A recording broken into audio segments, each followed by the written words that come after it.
Hi, this is your host. Today we are going to talk about how to get that perfect golden brown crust.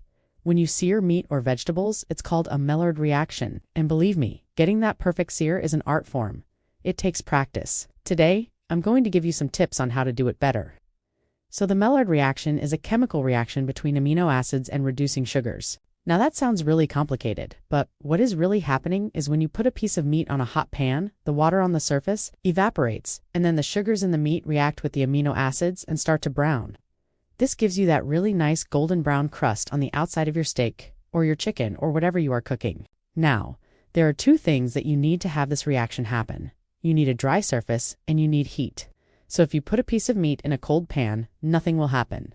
And if you have a piece of meat that has a lot of moisture on the surface, again, nothing will happen. The water will steam the meat and prevent that brown crust from forming.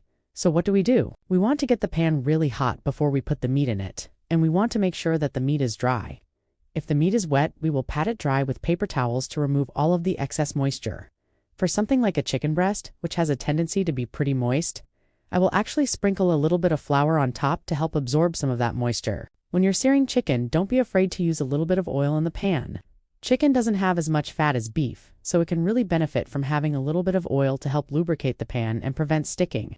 With something like a steak, which has a lot of fat in it, you really don't need to add any oil. In fact, if you do add oil, it will just kind of get in the way of that beautiful crust forming. You want to be careful not to move the meat while it is searing.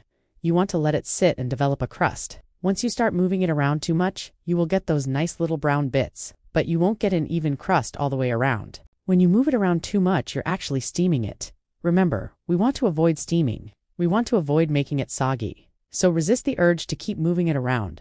Let it sit, and then once it has developed a crust on one side, flip it, and do the same thing on the other side.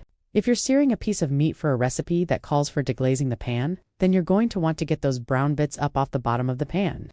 To do this, I like to use a wooden spoon. Just scrape around the bottom of the pan to get all those brown bits up. They are full of flavor. Don't throw them away. Those bits are going to make your sauce or your gravy so much more flavorful. For something like chicken thighs or chicken breasts, you're going to want to cook them to 165 degrees Fahrenheit. For a steak, you're going to want to cook it to the desired doneness. If you're not sure how to tell if your steak is done, I have a video that will walk you through that. When it comes to vegetables, you want to treat them like you would meat. Make sure they are dry. If they are wet, they will steam instead of sear. So if you're using wet vegetables, you should probably just dry them on a paper towel first. Vegetables have water on them. They have a little bit of sugar, and they have a little bit of acid. All three of those things together are going to help develop that nice brown crust. I like to use a little bit of oil when I'm searing vegetables. It helps them brown a little bit better. Also, you don't want to move them around too much. Just let them sit and develop a crust and then flip them and finish cooking. Searing meat or vegetables is definitely an art form, but with a little bit of practice, you will be able to do it like a pro. Just remember, you need a really hot pan and you need dry ingredients. If you have those two things, you will be able to get that beautiful brown crust every single time. If you found this helpful, please give us a like and subscribe. Thank you so much for watching. I will see you next time.